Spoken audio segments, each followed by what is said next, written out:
She won most talkative in high school, and she has been running her mouth ever since. Welcome to the Lisa Fisher Said podcast with your host, Lisa Fisher. Okay, we're here to talk about all things menopause, women, hormones, and the mystery that lies beneath. And you two women have done your fair share of research on it. How many years, Maria, tell me, how many years have you been diving into women and menopause? Probably about 10 now. 10 years. So the benefit you have with that is that you are aging as well. So you are learning things the older you get. And True. then it's not going to hit you in the face. That's what I feel like happens, Kristin. I feel like healthcare providers, and I really don't want to blame them. I feel like maybe society and the culture doesn't prepare us for this life change. Because let me tell you, it's not that bad if you get a head start on it. Wouldn't you agree? I would say it's actually the best part of life. I mean, I love this chapter of my life right now. And, I think women, we have been programmed to think that this needs to be this kind of martyristic approach to my utility is gone. I'm no longer birthing children, or I'm no longer mothering or parenting or whatever. My career may be coming to a horizon, and suddenly I don't have a lot of things to offer the world. And that is a total bunch of crap. I absolutely agree with you.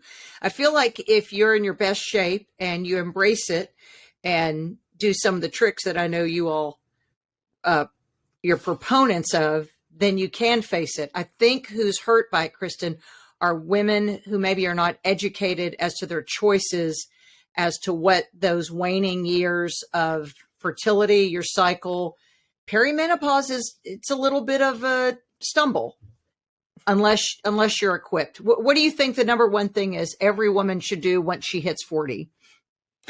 Oh gosh. Avoid the plant-based trap and stop your cardio. Say that again, please. Say it louder for those in the back. Avoid the plant-based trap and stop your cardio. Yes. So please eat meat and lift heavy things. It's so true. I see it all the time. I'm a health coach, but I'm also a woman who's about to have a pretty big birthday soon. So I hear from a lot of women who are saying, but I'm in the gym 5 days a week. I'm doing the Soul Cycle. I'm doing Orange Theory. I'm doing all these things, and I'm miserable. And I weigh more than I've ever weighed, and I'm puffier than I've ever been. And I'm eating a plant-based diet. Isn't that good? So I've been griping at these listeners of mine all for so long about it. You tell us what drags you down in a plant-based diet, especially your hormones. Maria, do you want to go? Well, okay. So my first thing that I go to, and there's actually many things, it's just too much of a carbohydrate load for women whose estrogen is in decline. And despite all of the kind of focus on estrogen dominance, which is baloney. It totally is. We could talk about that at another point, but just to kind of keep it on what's wrong with the plant-based diet, it's just too much carbohydrate. And we're not anti-carb, but the fact of the matter is when we lose estrogen, and that's exactly what's happening when we are transitioning into menopause, whether you call it menopausal transition or perimenopause, with the estrogen loss, we just can't handle the cells just don't need as much glucose as they used to, that you could get away with in your 20s and 30s. And so whereas you can get some protein from a plant-based diet, you have to combine it perfectly. And ain't nobody got time for that. No, math is involved, so forget it. Exactly. Right. And you've literally if you were that committed, you'd probably keep a daily spreadsheet of sorts. And that's just a ridiculous notion. Right. But even so, even if you were to get your protein, you're getting probably 4x the amount of carbohydrate that you need. And that's just frankly unhealthy. Yeah. And I mean, you could isolate protein in plants in a lab and say they have protein, but the reality is you're never going to get heme iron from it. So the amount of anemia that we see of women in their 40s is shocking. Your body is going to have to convert many of the nutrients. Many times we have genetic SNPs or inflammation or other things that are going to prevent that conversion. So you're not getting the same nutrients from a plant-based diet that you're getting from a meat or an animal-based diet. That's just science. That's not a condemnation of anyone choosing plant-based. It's just kind of an ignorance that we really, really need to work through, because the biggest thing is these women are starving. They're starving hungry on all a the plant-based time. diet. Mm-hmm. Yes. And they're All the time. not satiated. And I think plants provide a lot of fiber. And so we get this kind of delusion that we're full because our stomach is stretched from the fiber, but yet they're searching for food 2 hours later. And that's the biggest thing, is teaching women the satiety that comes with eating an animal-based diet.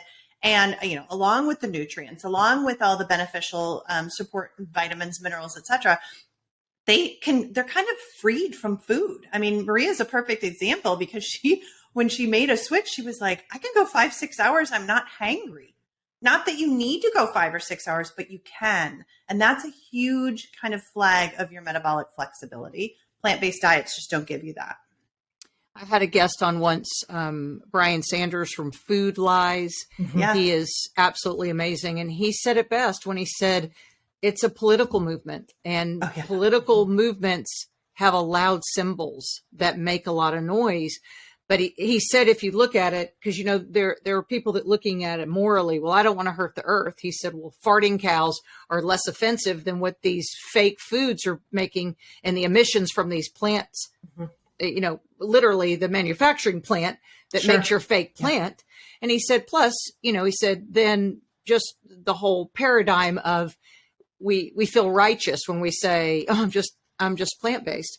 But if people could look, so do men have the same thing? Because, once Bill Clinton went plant-based, he looks horrible. Yeah. He's gaunt. He has no color. And men with that silver hair and blue eyes can really look good and virile. He doesn't. Yeah. And I tell you, I swear it's because he's plant-based. And you'll see celebrities where they'll do side-by-sides, people like Brian Sanders who really know the truth and show it. And then you'll go, I don't want my man to look like that. And women get puffy, men look gaunt. Yeah. Well, and I mean, we've got muscle, right? Which is our biggest, should be our biggest currency that we trade in. And the reality is men, their testosterone is declining at a rate that's unbelievable. That muscle mass is declining. There's some interesting research out right now that's coming into pesticides being partly driving the drop in testosterone in men. Well, I'm sorry, last I checked, but a cow doesn't have pesticide all over it. Right. We know what does. Right. And so, there's some huge health concerns here in terms of this plant-based piece. And I mean, ladies, we lose our muscle. It is so hard to get it back once we hit our 40s. So, that should be something that we're prioritizing. And if that is your priority, animal protein has to be part of your life. Yeah. There are just so many benefits. To me, you can't accept the fact that you have to accept the fact that aging has to include animal proteins. It's just hard. I mean, if we're all about trust the science, I say with my tongue in my cheek, but honestly, if you're saying trust the science, let's trust it on things that help build muscle. And that we know that building muscle is lifting heavy weights produces testosterone. Right. And that's one thing. Hormone. And human growth hormone. Okay. Mm-hmm. As an intermittent faster, I know that's one of our things we tout is the benefits of HGH during the fast, what fasting does for our bodies. So also testosterone does that. So women want to keep a certain amount of testosterone. And does that drop automatically, Kristin, in your 40s, just as estrogen starts to drop and progesterone does? No, usually progesterone is going to be the first thing that we see tank. And it once it starts its decline, it's not coming back. Estrogen becomes a little erratic. It's declining, but it's moving up and down while it's on its slope of decline. Okay. Testosterone can stick around for quite some time. I mean, our adrenals are going to make testosterone as long as a woman, hasn't CrossFitted herself and starved herself to the point where she has no adrenal function. She should have sufficient androgens in the tank for quite some time. So it's a piece that we can keep leveraging into our 50s easily. Well, but now, and maybe Maria, you can help with this. We know through the book, Dr. Ben Bickman's book, Why We Get Sick, which is a fascinating read about polycystic ovarian syndrome, which those are women who have too much then testosterone. They'll have the hair on the chin, they'll have the acne, oily skin, some other things. So they have testosterone, but that's when I guess too much of it is not a good thing. Well, it can be. So there are different phenotypes of PCOS. It's really kind of an issue of inflammation and insulin resistance. And sometimes, we also want to think that, women, you might hear this a lot, women with PCOS have like estrogen dominance. They just have like high estrogen and low progesterone. Well, that can be, but very often we can find women who have low estrogen PCOS. So it can be any combination. It's not one thing. And I would say high estrogen on itself is not going to cause those androgenic symptoms. This has to be an androgen metabolism that causes the hair, the oily skin, the ragey stuff, the balding, and all of that kind of stuff. So we see women with robust amounts of testosterone and absolutely no symptoms whatsoever because their metabolic pathway is down the what we call 5-beta pathway versus the 5-alpha androgenic. And so that piece of it needs to be understood too. And we can influence the way that metabolism happens in the body. It's not about getting rid of the testosterone. For goodness sakes, if you've got a lot of it, hang on to it and harness it. Oh, I never thought of it that way. Yeah, we start thinking it's evil for these women who are suffering because they're saying, and I've always wondered, why does high testosterone, which in a man, it keeps him fit and trim, yet in a woman with PCOS, she presents with insulin resistance and they want to put them on glucophage, metformin, and other things. So how is our paradigm so different from a man's? Because of our estrogen then? Well, so our primary female hormone is estrogen, and a man's primary, not female hormone, male hormone, primary male hormone, or just primary hormone of men, is testosterone. And so when we have inflammation and when we have insulin resistance in the body, women will actually kind of change some of that estrogen into testosterone. Not good. Men, on the other hand, will actually change some of that testosterone into estrogen.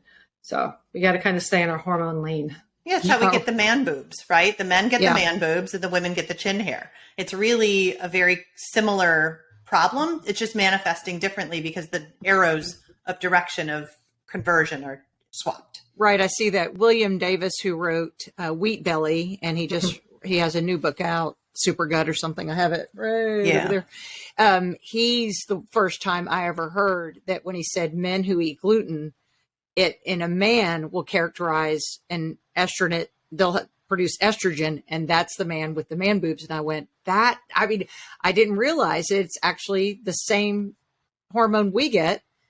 And then, they'll have to go have a breast lift someday if they don't slow down on the gluten. So everybody Have you seen a picture of Bill Gates recently?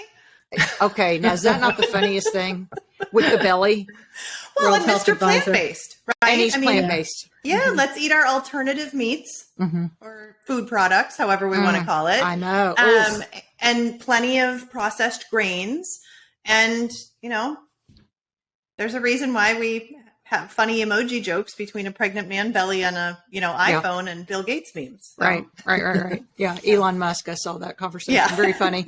Wow. There's a lot to talk about too with, because we're talking about hormones, and thyroid is the beloved hormone that so many of us, either through Hashimoto's thyroiditis, my little gland there is dead. She tuckered out there, but I replace her every day with a natural preparation of Armour Thyroid. No big deal. It's the only medicine that and my bioidentical hormone replacement, what I have to take in order to be upright and delightful every day. And my family thanks, modern science for inventing that. But let's talk about the thyroid's role then. Because the thyroid is the gas pedal to the body. Does it control, and it's part of the endocrine system, does it control then how much estrogen we're pushing out, how much testosterone we're pushing out, and what our progesterone's doing?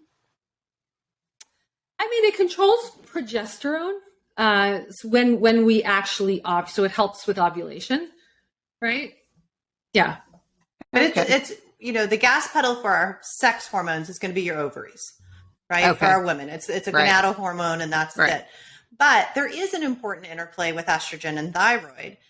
They have kind of a crosstalk that's really, really important. They've got their own relationship that needs to be managed.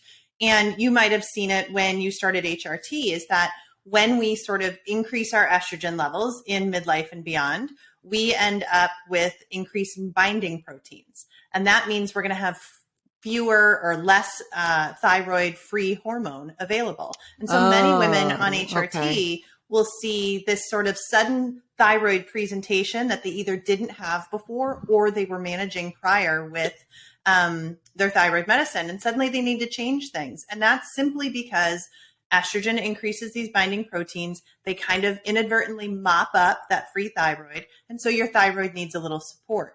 But the reality is we also have a aging thyroid. I mean, that gland is not, ever present. So, a lot of times women will blame thyroid dysfunction on estrogen, and that's just patently unfair. Got it. Okay. I just thought that in my mind. I remember telling my endocrinologist years ago, I said, if we know women in their 40s and 50s start looking at hormone replacement therapy, this was 20 years ago, so I didn't know about bioidentical then. So just hormone replacement therapy. I said, why aren't we just putting thyroid hormone in the water for anyone over 40?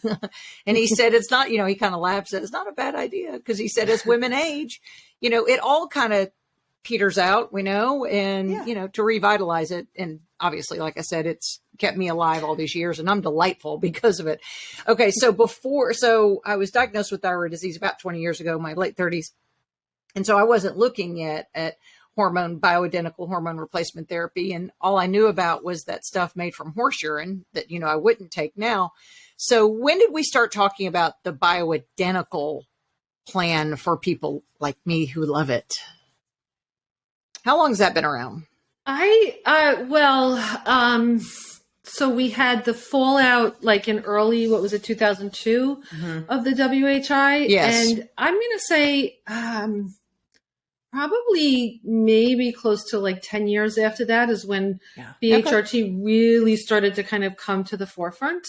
I was going to say, it was about now 2010, 2012, somewhere in there. Yeah. Okay, good.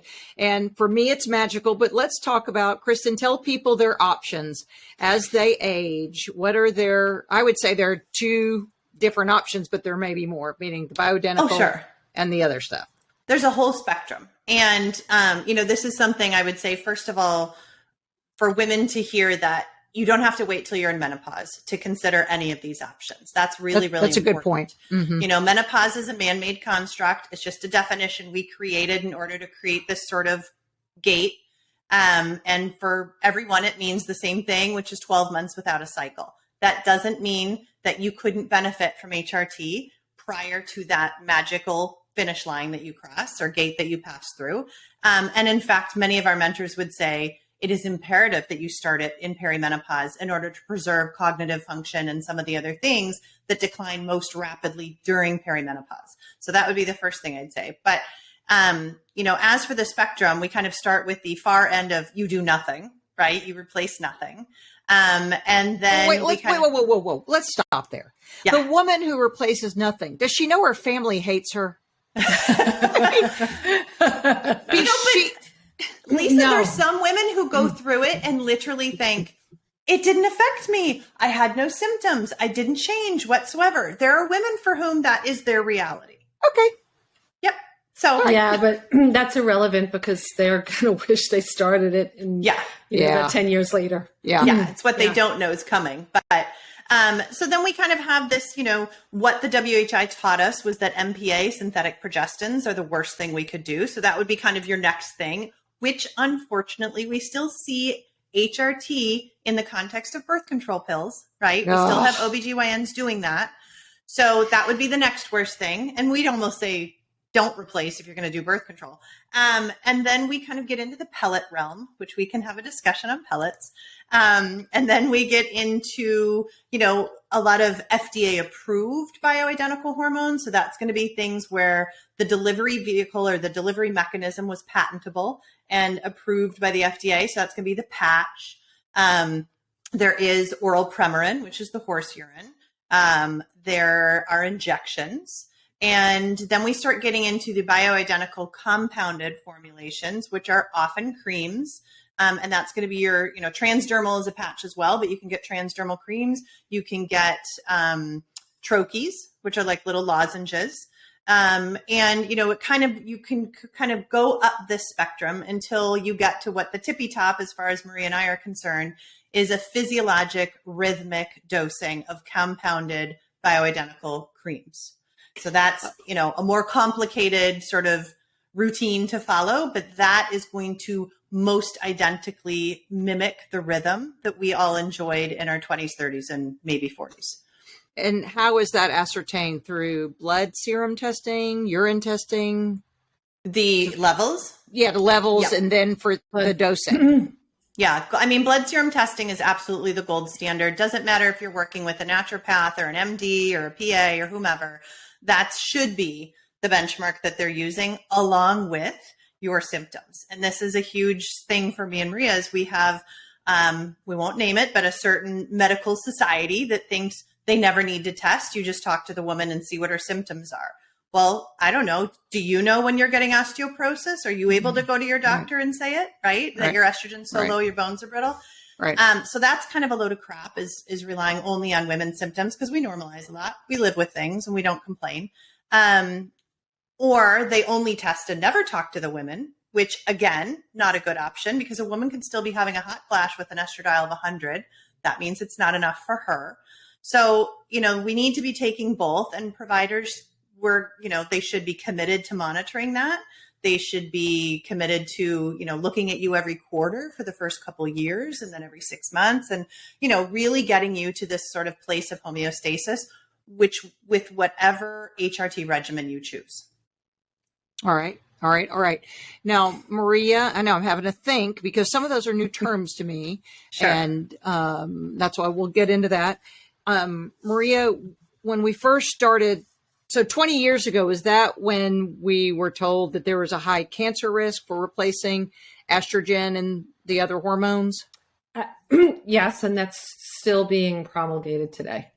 Now, is that with only synthetic or do the bioidenticals?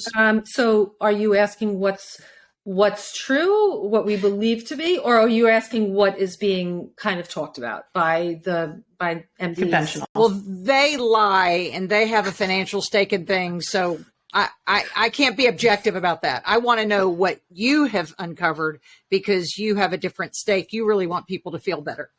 Yeah, we don't believe that hormone therapy causes cancer at all. I mean, if it did, Lisa, then pregnant women would be getting cancer in droves. And that's because estradiol, which is the hormone the estrogen we do replace, or we should be replacing, at or around menopause, is at its highest, thousands of, we'll say picograms in pregnancy, in pregnant women. And, it can happen, but it's not common for pregnant women to get cancer. So can hormone therapy kind of bring to surface maybe a kind of a cancer that's already brewing? Yes. And that could actually be a blessing, that it would bring it to light so that it could be dealt with. But we know we have colleagues and clients that, have been on hormone therapy and they get cancer and they get the cancer dealt with and they go right back on their hormone therapy. So we always like to say, because the biggest concern with women, just kind of push the elephant out of the room, is breast cancer, right? So your two biggest risk factors are birthdays and breasts. So basically being a woman and growing older. Yeah. And I mean, the WHI piece, hopefully your listeners know, that study where they drew all these conclusions about heart disease and cancer and everything else was conducted on women who were 10, 15 years past menopause, 65 and up. They were obese. They were smokers.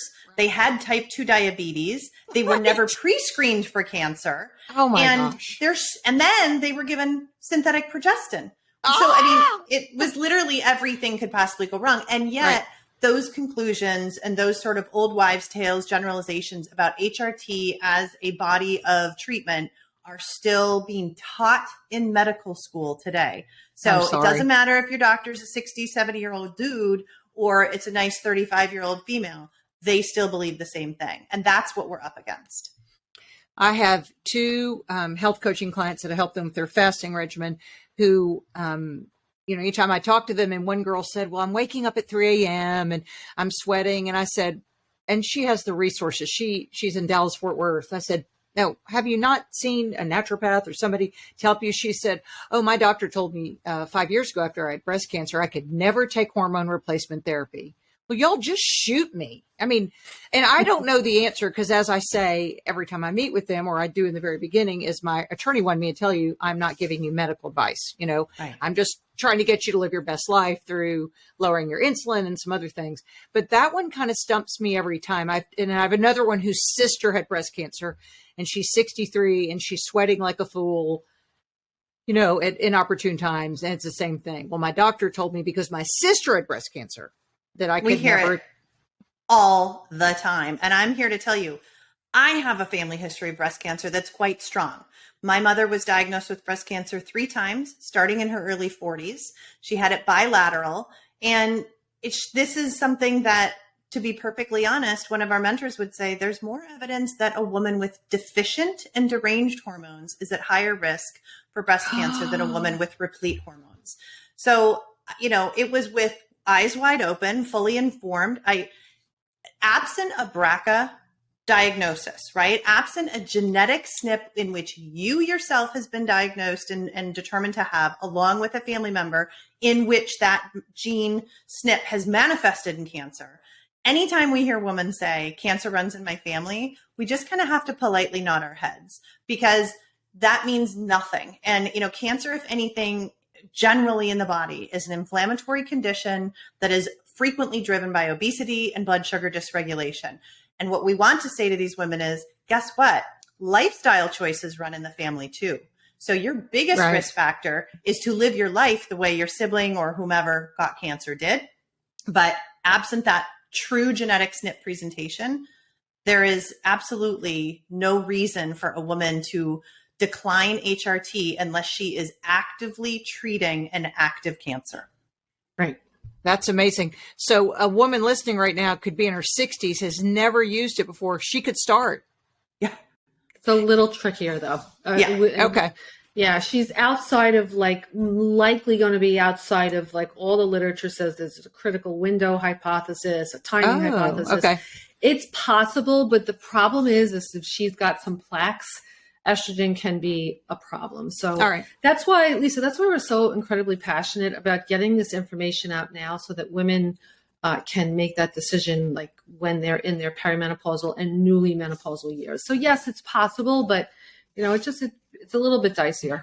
Yeah, we have a client in her 70s who just started HRT. Yeah, she's super healthy. And she feels great. Oh my gosh. And she comes home from Brook Club and she sends us messages like, I ate my steak while they all ate their salad and I'm the only one who didn't fall asleep. So I love it. I love it. But it's, that's the thing is if you find the right provider who's willing to, give you a coronary artery calcium scan, who's willing to look at fractionated lipids and understand your inflammation, there's nothing that's stopping you. It just does require better oversight. Okay, great. 2 things that come up from what you're saying, two points. One was it the Framingham study? Is that what that WHI, whatever that one, the big study? Yeah. Those were the same people who were dying of COVID. Yes. Obese.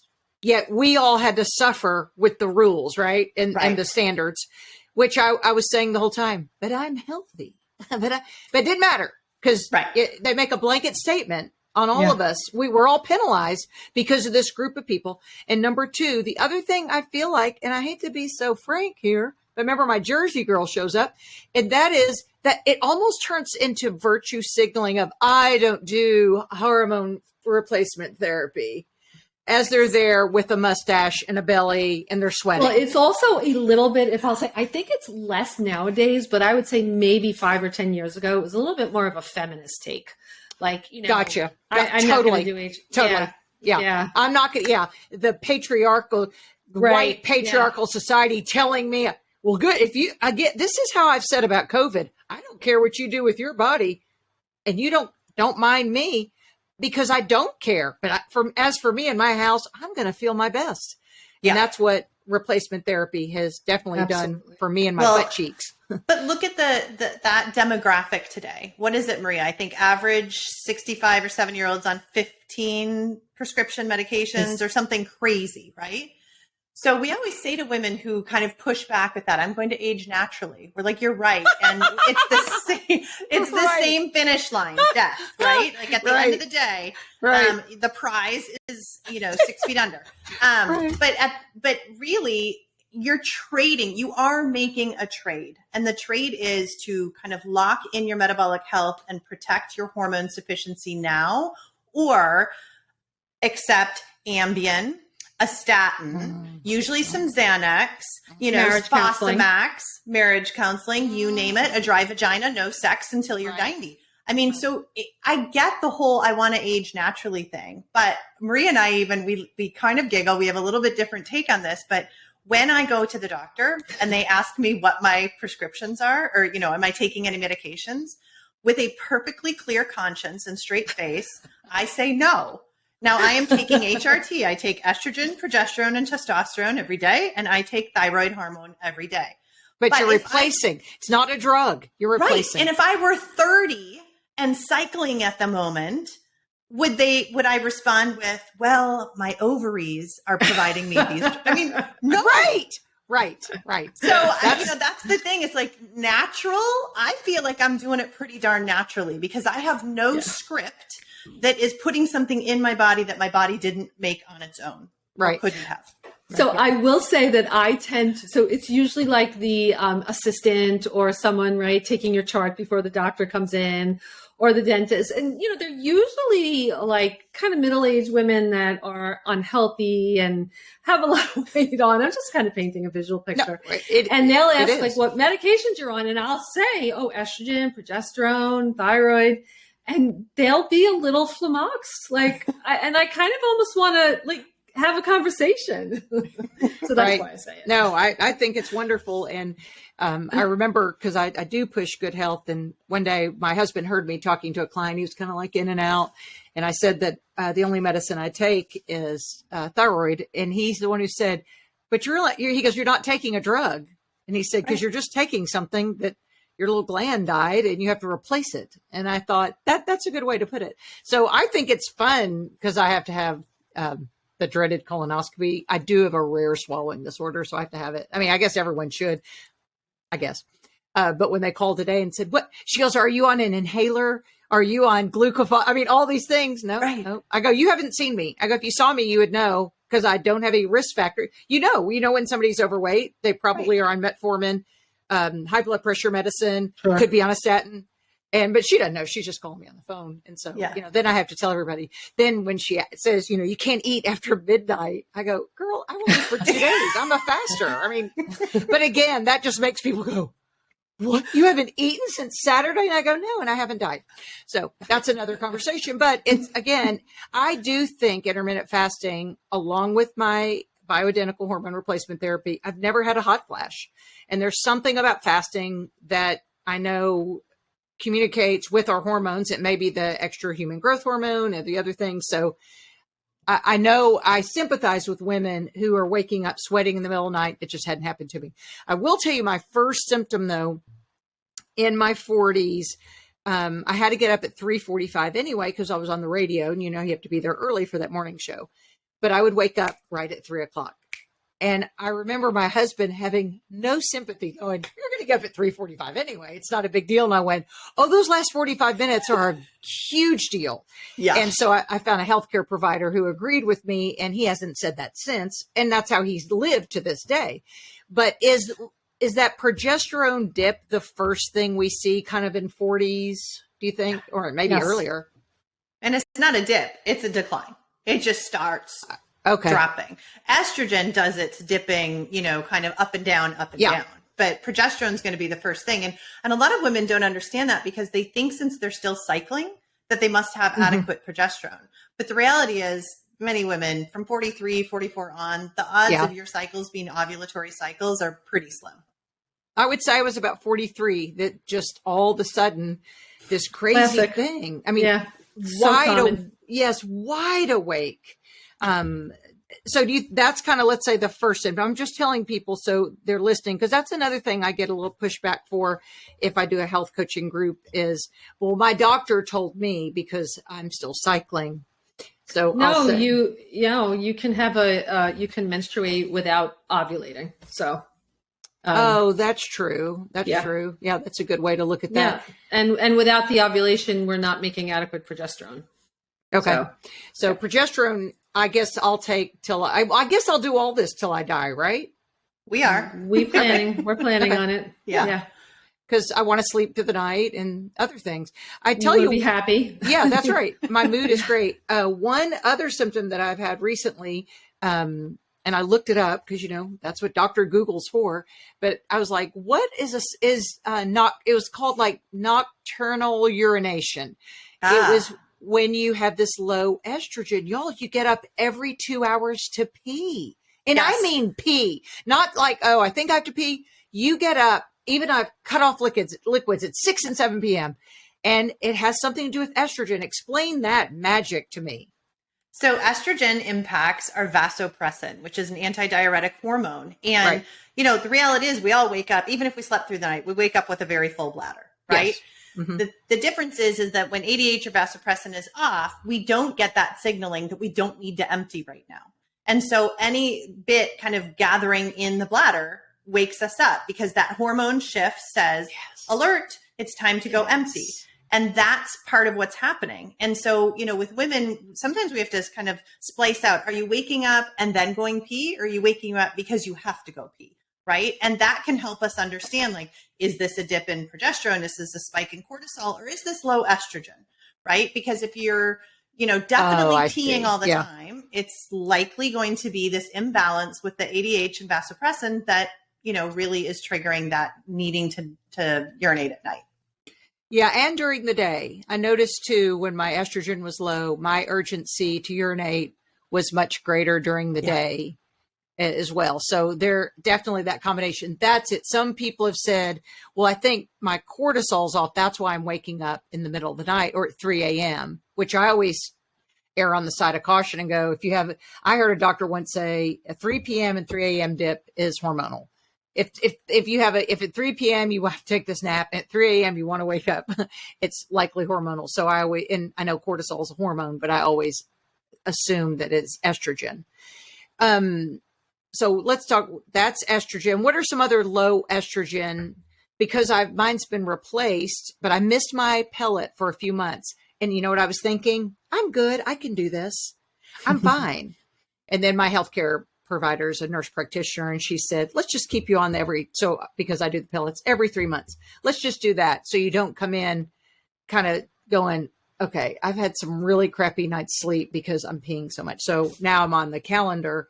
But what are some other things that people see with low estrogen? What I was saying was I haven't had dryness or the other things women have had because I think I've replaced so well. But what are the other common things, Maria? You can help with that. So anything from dry eyes to dry vagina to moodiness to headaches. And those are just, the things that we can see to like achiness. What about the hair, the brittle hair that comes about? Is that from low estrogen? Yep. Mm-hmm. That is same with menopause. dry skin, that crepey skin. Yes. Mm-hmm. Oh, the crepey skin. But since progesterone drops first, I think one of the things that women are overlooking in their 40s, early 40s, and I think it's partly a confluence of kind of that stage of life and the role of life that we're taking, where everyone's caregiver, life's frenetic, we're going 50 directions, covering everyone's needs. Ours are low. We don't like to indulge and take care of ourselves. We start seeing a lot of anxiety, and that's directly related to progesterone. Mm-hmm. So a lot of women who never had generalized anxiety before suddenly feel anxious.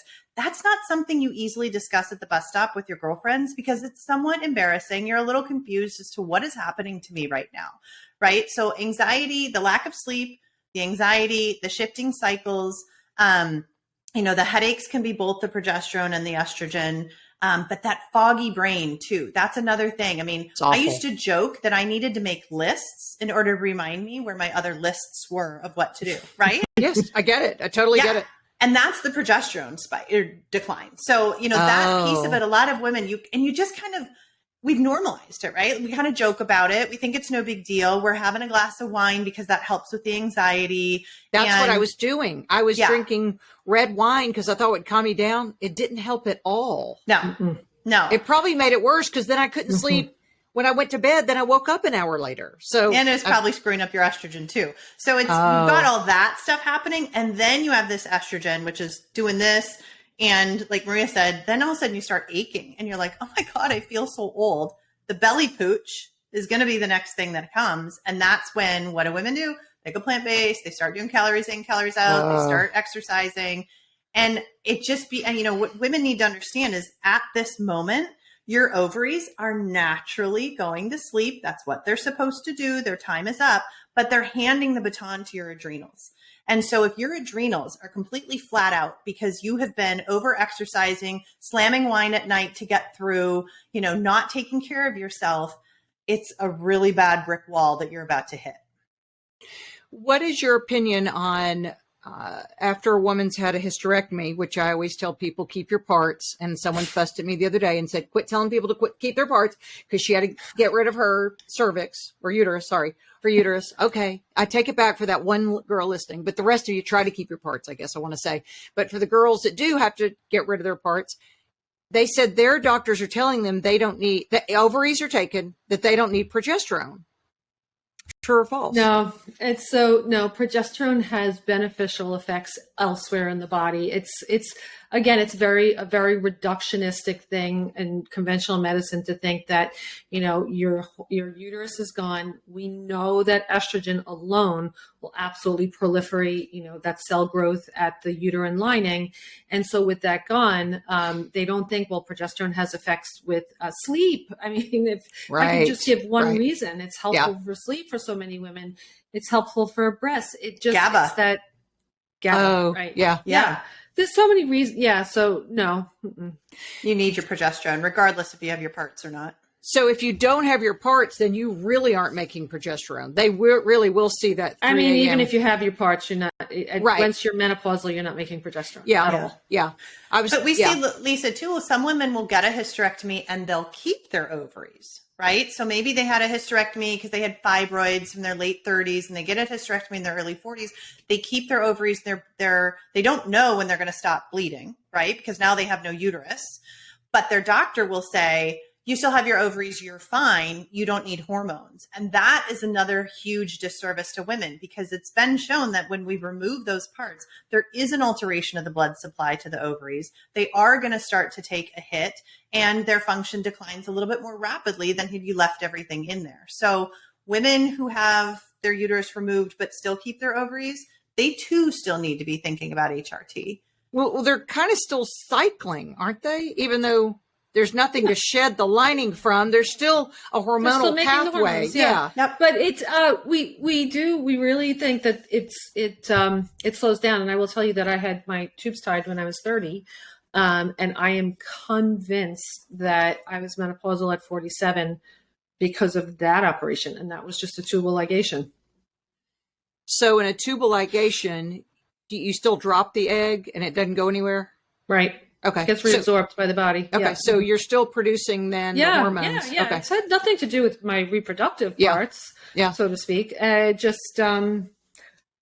just convinced of it. And there's not going to be anything in the scientific literature. It's all going to be anecdotal and what, you know, women's experiences, but it's a thing. I often say for people, because I have been a thyroid advocate for years, because once you get diagnosed, after you've been told you're fine, pat me on the leg and just told me I needed to take a nap or lose 5 pounds, whatever it was. And I was like, something's wrong. Like I knew, my family knew, my husband knew something was wrong. And they gave me something that's equivalent of a Tic Tac called Synthroid. Mm-hmm. It was like taking a Tic Tac, I said, and it made me gain weight and sleep. I said I could do that for free at home. And then I found this wonderful thing that's a natural preparation. I take NP thyroid. But I liken that when people say, but my doctor only gave me this option.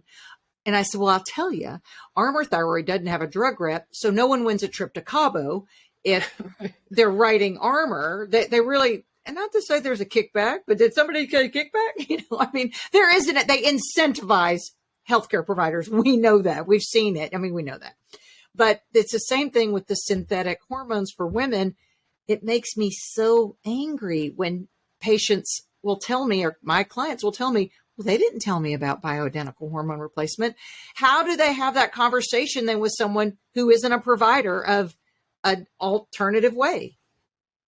You don't. Speak to us. you don't. You seek out the education from those who have it, and then you get a new provider. And that's one of the things that we do with a lot of our clients. I mean, all of our clients get a very long list of kind of a curated list of practitioners that Maria and I vet. And there are practitioners who were on that list who are not on that list any longer because maybe they changed their business model and they are no longer serving women in the same way. So we take that piece of it, that partnership with the provider, very, very seriously.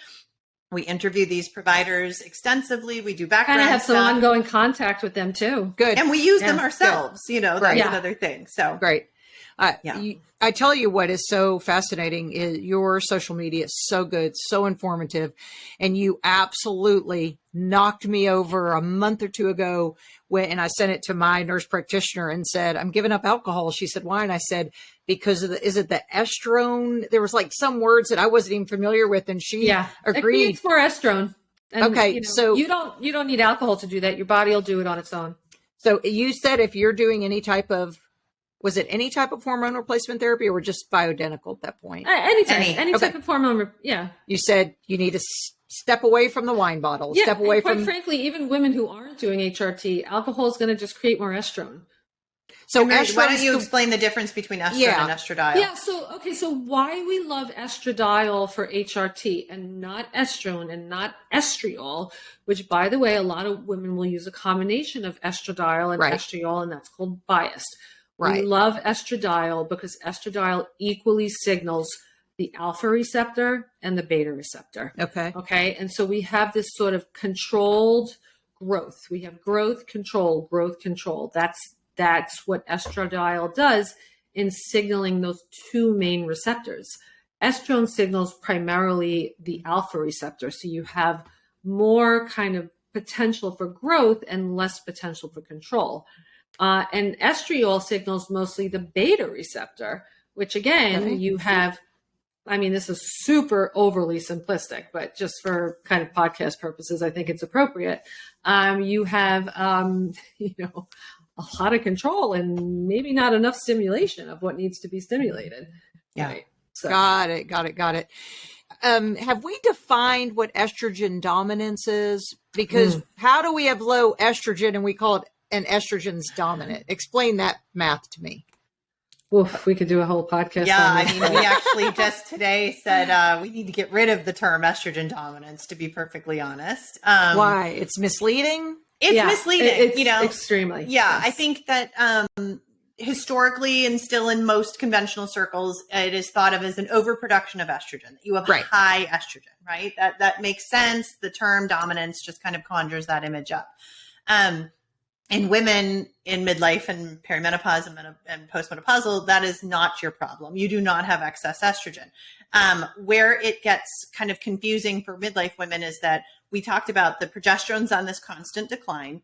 The estrogen too starts to decline. It waits a little bit longer than the progesterone in most women. So progesterone's always first, right? Progesterone's always first. Okay. And as estrogen starts to go down, we kind of have these gasping breaths out of the ovaries that sort of spurt, our estrogen's more erratic, but it's erratic on a decline. Okay. And it's that kind of gap between the two in which we can have symptoms of estrogen dominance, but you're really not estrogen dominant. You're still low estrogen.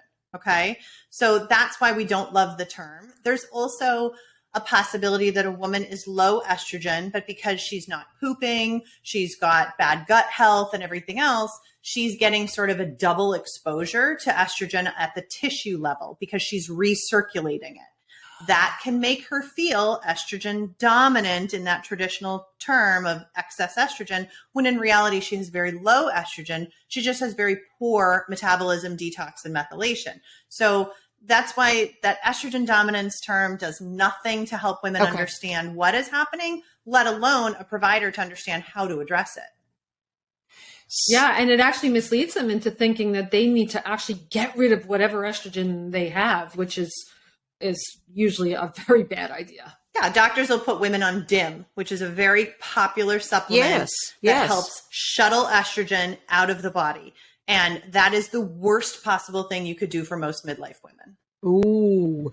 Oh, so men also take DIM if they're taking testosterone replacement, right? Well, some can. Yeah, because it's an aromatase inhibitor. So so maybe that's why. I'm just trying to think. Maybe that's why. But for women to stay away from the DIM, that's very, very interesting. I mean, there are some like kind of temporary situations where we might use DIM, but very temporary and very specific. Okay, crossing that off my supplement list. Got it. I mean, there's a lot of it pains us when we see that a woman is paying for bioidentical hormone replacement therapy and is on DIM at the same time. We're like, you may as well just flush your money down the toilet. Especially if it's a low dose hormone therapy. Yeah. Because then you're paying to get the low dose estrogen in, or just the estrogen in, and then you're paying to get it out. Right. It'd been cheaper not to do anything.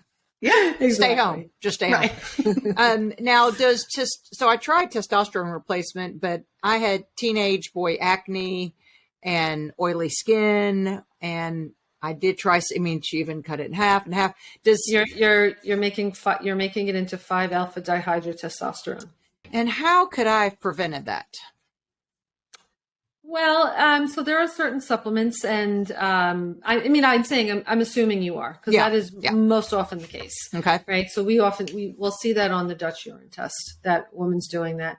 So there are going to be certain supplements and foods that can help push you towards more of a beta metabolism. So do you both then take testosterone replacement as part of your protocol? We do. We do. We use compounded cream. Okay, good. Because it had some benefits. I mean, I was texting my husband during the day going, come home. Yeah. Which he loved that. But he also probably looked and said, honey, what is, I go, I don't know. I had cysts on my face. I hate to tell you all this. I mean, who's listening? I had back knee. Yeah. I had pimples on my back. That can often be like okay, Lisa, let's look at your gut health. Let's look at kind of how things are moving in and out. I mean, that's can be sometimes just a plumbing issue. Yeah. And we can address that. It's not a permanent, you can never take androgens. Okay. It's more, let's address the underlying reason that's shifting your metabolism down that pathway. Well, gut health, it needs its own 5-hour episode. Yeah. And I've definitely worked on that since then. That was before I knew about gut health. So you're right. I might try it again. What are just some basic things people can do, since we just have a few minutes left, on addressing gut health to normalize it or feeding our good gut bacteria and eliminating the bad bacteria for a perimenopausal and postmenopausal woman? Well, they need to eat in a relaxed state. And so we need to get into the parasympathetic state. Everyone thinks like digestion starts in the mouth, but it actually starts in the brain. Mm-hmm. And, if we are rushed or stressed, we shut down stomach acid, we shut down enzymatic production. And then, then we eat and we feel like it sits in our stomach, and then, we start cutting back on food, or we cut out, the most nutrient dense foods because we think we don't digest it. We need to kind of just slow down when we eat. Kristin likes to give the grandma example. Yeah. I mean, if you think back, if you ever had the joy of sitting at a multi-generational dinner table at the holidays, right? Nobody came to the dinner table with a 30-ounce glass of fluid. Yeah. They usually had their thimble or an aperitif for later. They gave grace and said thanks. They looked around the table and they enjoyed the faces of the family members that they saw. They engaged with their food, smelling it. I mean, first of all, we got to get women cooking their own food, for God's sake, because that doesn't happen as much anymore. But then it's bringing it to the table and smelling it, letting the brain engage, letting those moments of gratitude hit, and eating slowly. I mean, I grew up in a family, we're second generation Americans. I spent a lot of time overseas. It was like slam the food and 3 hours at the table. That isn't always great either. We need to just chill out and enjoy our food. It's there to nourish us. Now, a lot of women, we've kind of locked in a state of microbiome health that's not so great. So as much as, it can be expensive, it's difficult to armchair quarterback someone's gut health without testing first. They shouldn't be guessing, because when we sort of suppress stomach acid chronically, whether it's because of 2 years of stress of COVID, or it's, just chronic teenagers or lots of fluid or aging or whatever, we can essentially allow a certain bacteria that's resident in all of our stomachs, and it's normal, but we can allow it to bloom and flourish. And that's called H. pylori. And the problem with it is that either people think they have too much stomach acid, so they're taking PPIs, or they're taking some sort of acid reducer, throwing, God forbid, baking soda down the hatch. And we want people to understand that that's actually a sign that you have low stomach acid, because the lower esophageal sphincter only closes when the pH is acidic enough to tell it to close. So if it's stuck open and you're getting that reflux, that's a good sign you have too low of stomach acid. Likewise, when your stomach acid is low and that H. pylori flourishes, it inflames the parietal cells of the stomach. We end up now short-circuiting the ability to produce gastric secretions. So we create this really vicious cycle of low stomach acid, inflammation, which stops stomach acid production further. And when that happens, we've got to address that first in people, because taking enzymes, throwing some lemon juice in your water or apple cider vinegar or anything before is not going to help. It's actually going to exacerbate that inflammation until you address the H. pylori. So that's usually the first thing, is we say, let's not guess, right? Let's test and figure out what's going on. I would say, Maria, 8 out of 10 clients need their H. pylori addressed. We keep seeing it. Wow. And then it's like, do you have an insufficiency issue? Do you have inflammatory, opportunistic bacteria, etc.? Each person's very individual. We wish there was a one size fits all to how to kind of just instantly address gut health, but that is an issue that needs, individual eyes on it and some testing. Is the Dutch test good? Will it show any of that? No, GI that's map. For hormones. We that's like just the GI hormones. map. Okay. Yeah. The GI map. Right. I've seen that too. Yeah. We're totally out of time, but people need to follow you on social media. You bring brilliant wisdom. I feel like you're very objective, very open-minded, and you're very women-centric for women improving their health with their decision-making abilities, which we all have. Sometimes we don't feel like we have it, because people tell us, you'll do this. And it's good when a woman takes it in her own hands, is her own advocate, and says, that's not working for me. Absolutely. So I thank you, the women listening right now. Thanks for listening to the Lisa Fisher Said podcast. Be sure to hit subscribe and download all the episodes and leave a review, won't you? The Lisa Fisher Said podcast is produced by ClantonCreative.com.